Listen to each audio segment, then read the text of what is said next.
Baik Ustadz Bambang, ini tadi menghadiri pembukaan Kongres Umat Islam Indonesia ya. Iya, Tanggapannya dengan adanya Kongres Umat Islam Indonesia ini bagaimana Ustadz? baik. Bismillahirrahmanirrahim. Sungguh berbahagia sekali. Paling tidak ini momen silaturahmi, dan bukan hanya itu, insya Allah juga menjadi ajang dakwah. Cuma di sini ada beberapa hal yang memang karena temanya adalah penguatan peran umat Islam, baik di bidang ekonomi, politik, sampai sosial budaya. Saya melihat dari beberapa yang ada itu hanya beberapa yang perlu mendapatkan strength lain, terutama yang disampaikan oleh Sultan dari Palembang tadi. Saya melihat selama ini kenapa kita begitu terpuruk sejauh-jauhnya, bahkan sedalam-dalamnya,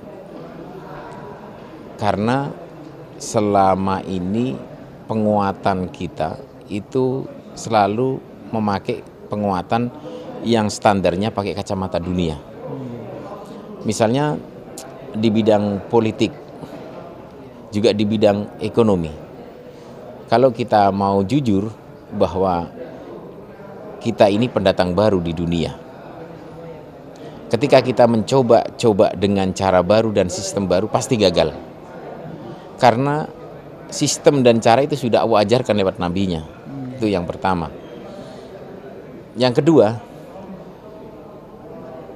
kita melihat sejarah dan Quran menceritakan bagaimana Fir'aun yang telah berhasil membangun peradaban yang lebih maju. Bahkan kekuasaan politiknya saat itu dia dipertuhankan. Tapi saat itulah Allah hancurkan Fir'aun. Jadi intinya umat-umat masa lalu itu dihancurkan oleh Allah karena dua hal. Yang pertama karena syirik kepada Allah, yang kedua menyalahi sunnah nabinya. Dan oleh karena itu, bagaimana penguatan peran umat Islam ini tentu adalah bagaimana memperbaiki akidahnya dulu. Ini yang pertama. Yang kedua, setelah itu kita melihat dua hal yang mencolok, di mana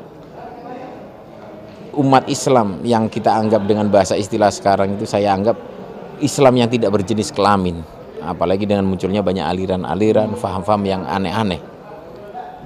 Yaitu pertama, kenapa kita begitu mundur, begitu jauh, tidak survive, tidak bisa menjadi contoh untuk bangsa lain? Karena di tingkat pemimpinnya, di tingkat tokoh-tokohnya, di tingkat pejabatnya, bahkan pejabat-pejabat ini ketika dia menjabat itu terpilih karena konstituennya adalah umat Islam. Dia dipilih orang oleh Islam, tetapi visi hidupnya tidak sama dan tidak sevisi ketika Rasulullah hidup,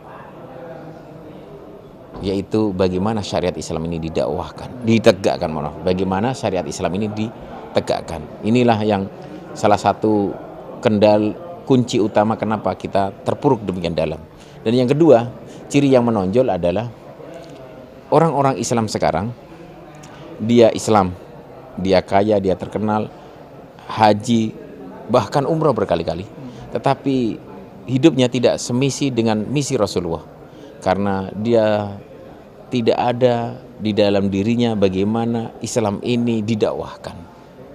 Inilah dua ciri utama kenapa kita sekarang peran itu begitu galau, gamang, tidak jelas arahnya kemana.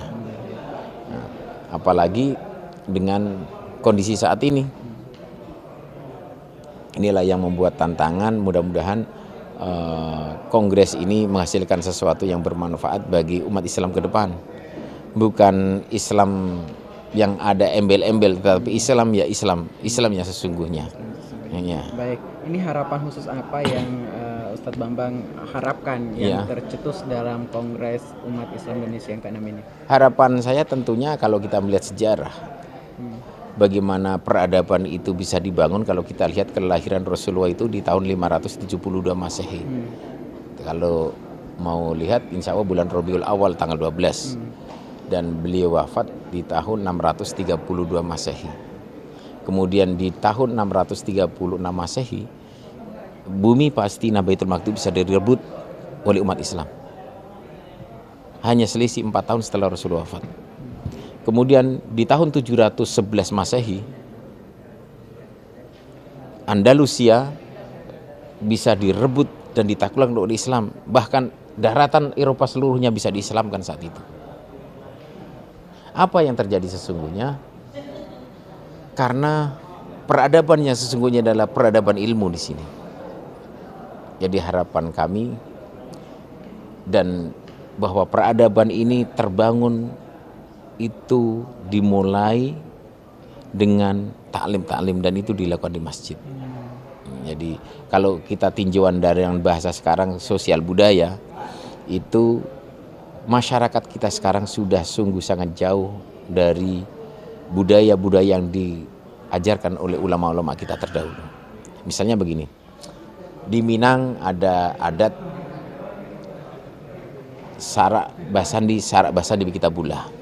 Ini masyarakat Minang. Kemudian di Madura ada surau-surau, di mana budaya-budaya seperti itu akhirnya menghasilkan banyak ulama dan mujahid-mujahid yang membuat Indonesia merdeka dan terbebas dari belenggu penjajahan. Dan sekarang kita lihat, kita pelan-pelan itu dijauhkan dari masjid, dari surau. Dan bahkan masjid-masjid pun jarang yang bisa memfasilitasi anak-anak itu supaya dia tidak keluyuran malam ke sana kemari. Waktunya menjadi optimal, termanfaatkan dengan baik. Dan melihat gejala seperti ini, kita sebagai umat Islam terbesar di muka bumi dengan nama bangsa Indonesia ini, dinaungi NKRI ini, seharusnya kita pikirkan bagaimana supaya kita menjadi bangsa yang hebat, bangsa yang maju. Salah satunya karena kita umat Islam terbesar dan mayoritas, ya kita harus kembali ke masjid.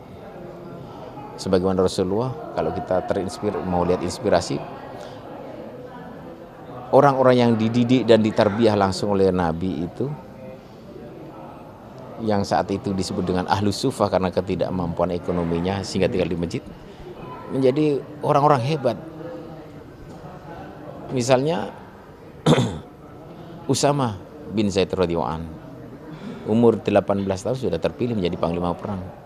Anak-anak sekarang yang katanya sudah lebih modern, lebih maju, 18 tahun ini kira-kira baru lulus SMA. Apa yang bisa dilakukan? Dia keluar malam, lewat jam 10 malam, kita punya anak yang umur 18 tahun tidak pulang-pulang, kita masih khawatir. Karena dia belum bisa menjaga diri. Orang-orang didikan Nabi 18 tahun sudah memimpin pasukan perang, bisa dibayangkan. Belum seperti Imam Bukhari, orang-orang yang memang juga dididik di masjid, ahlus sufah, tarbiyah di masjid. Cuma masjid yang bagaimana yang bisa menghasilkan generasi-generasi seperti ini, menghasilkan jamaah-jamaah yang baik. Nah, tentunya perlu sistem pengaturan, dan itu harus mencontoh kepada Nabi, karena masjid ada norma Allah, jadi mengaturnya juga harus sesuai dengan aturan Allah. Ini ya harapan kami. Baik. Jadi yang diharapkan keluar dari kongres ini adalah aturan-aturan yang pernah dijalankan oleh Rasulullah dulu atau belum? Ya, paling tidak ada 1 poin atau 2 poin yang langsung diimplementasikan. Ada banyak hal yang bisa ditulis dan dihasilkan atau buah pikiran yang bisa dicatat dalam pertemuan ini. Karena ini memang berkumpulnya para cendekiawan muslim, ulama, dan lain-lain sebagainya.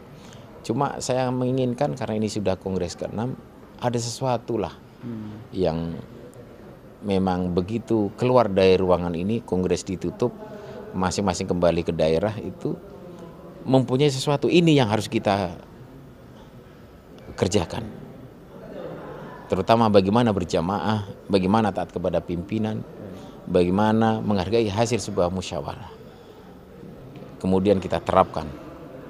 Baik. Ya ini. Baik, tentunya kita harapkan semuanya yang terbaik ya untuk umat Islam di Indonesia ini. Ustaz. Iya, insya Allah tentu karena kita harapkan umat Islam ke depan itu bukan hanya harapan kami, bukan hanya untuk umat Islam yang ada di Indonesia, tapi umat Islam yang bisa menjadi contoh. Paling tidak di sini banyak ulama, banyak pejuang, dan kalau kita lihat ilmu dan teori sosiologi Imam Ghazali, rusaknya rakyat, rusaknya masyarakat itu karena rusaknya pemerintah ataupun rusaknya pemimpin, dan rusaknya pemimpin atau rusaknya pemerintah itu karena rusaknya ulama, dan ulama di sini tentu berperan sebagai panglima.